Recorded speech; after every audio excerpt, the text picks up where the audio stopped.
میرا خیال ہے کہ نواز شریف کا جو بیانیہ ہے وہ اصل میں جس کو تفہیم آپ نے کی ہے بیانیہ وہ نہیں ہے، وہ ایک شکوہ ہے، اور عدالت سے شکوہ ہے، اور عدالت کے تک پہنچانے والے جو یہ مقدمات تھے جو کہ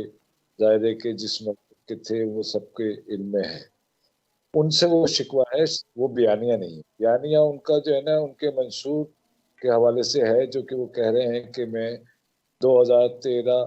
اور 2017 کا پاکستان جو ہے نا وہ دوبارہ واپس کروں گا۔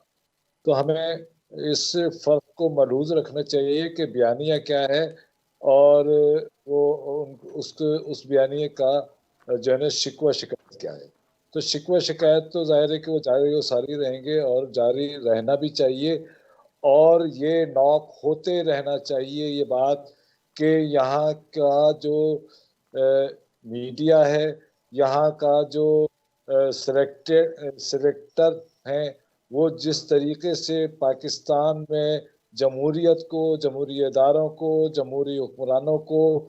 منتخب حکمرانوں کو ڈیریل کرتے ہیں، اور سازش کے نتیجے میں جو ہے وہ کوئی پروجیکٹ لانچ کرتے ہیں، ان پروجیکٹ لانچ کرنے والوں کو یہ ہمیشہ یاد دلاتے رہنا چاہیے۔ وہ میں سمجھتا ہوں کہ یہ یاد دلانا بہت ضروری ہے، اس لیے کہ ہسٹری کو بہت جلدی جو نا بھولنے کی ہمیں عادت ہے، لہٰذا وہ اس ہسٹری کو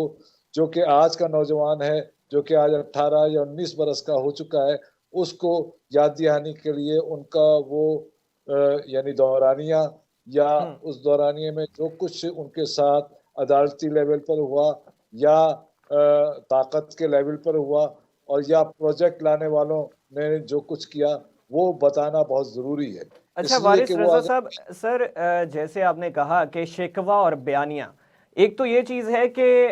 اگر یہ شکوہ ہے تو یہ شکوہ اب تک ختم نہیں ہوا، جس طرح سے وہ تمام تر جو عمل، تمام تر آپ نے ابھی جو ذکر کر رہے تھے کہ کس طرح سے نکالا گیا تو واپس بھی آ گئے ہیں، اور دیگر سیاسی جماعتیں بھی اور عوام بھی یہ چیز دیکھ رہی ہیں کہ کس طرح سے جو ہے وہ دوبارہ سے ایک صحرا سے جا کے بٹھایا جا رہا ہے۔ تو شکوہ تو ختم ہو جانا چاہیے، اور منشور اگر ہے تو پھر ہر جلسے میں یا ہر جلسے کے آغاز میں ایک ہی شکوہ یہی رکھنا منشور پہ تو بات نہیں کی جا رہی۔ آپ مجھے یہ بتائیے کہ 79 میں بھٹو صاحب ہینگ ہوئے تھے، بھٹو صاحب کو پھانسی دی گئی تھی، آج تک پیپلز پارٹی جو ہے وہ روتی اور گاتی چلی جا رہی ہے اس کے نام پر، اور شکوے شکایت کے نام پر کہ ہمارے ساتھ انصاف نہیں ہوا، ہمارے ساتھ یہ نہیں ہوا، ہمارے ساتھ وہ نہیں ہوا۔ 79 سے وہ یہ کچھ کر رہی ہے، اور آج تک کر رہی ہے، آج بھی بلاول کر رہے ہیں، ان کی تیسری نسل یہ کام کر رہی ہے، تو اس پر تو آپ کو کوئی اعتراض نہیں ہے۔ بات یہ ہے کہ میری بات سنیے حمزہ صاحب، کہ ہسٹری کو بار بار ریپیٹ کرنا بہت ضروری اس لیے ہوتا ہے کہ ہسٹری میں جو کچھ اور قسم کے اقدامات ہوتے ہیں جو کہ جمہوریت کو ڈیریل کرتے ہیں، جمہوری اداروں کو پامال کرتے ہیں، عوام کے ساتھ کھلواڑ کرتے ہیں، ان افراد کو، ان قوتوں کو عوام کے سامنے لاتے رہنا بہت ضروری ہے۔ یہ کام اگر پیپلز پارٹی کر رہی ہے تو بھی درست کر رہی ہے، اور نون لیگ کر رہی ہے تو بھی درست کر رہی ہے، اور اگر کل پی ٹی آئی کرے گی تو بھی درست کرے گی۔ میں یہ سمجھتا ہوں کہ یہ وہ طاقتور عناصر جو کہ پروجیکٹ لانچ کرتے ہیں، سلیکٹر بناتے ہیں، سلیکٹڈ افراد کو جو ہے نا چنتے ہیں، تو یہ سلسلہ جو ہے نا اب رک جانا چاہیے، یہ بہت سلسلہ جلد رک جانا چاہیے، اور یہ سلسلہ جس طرح سے پہلے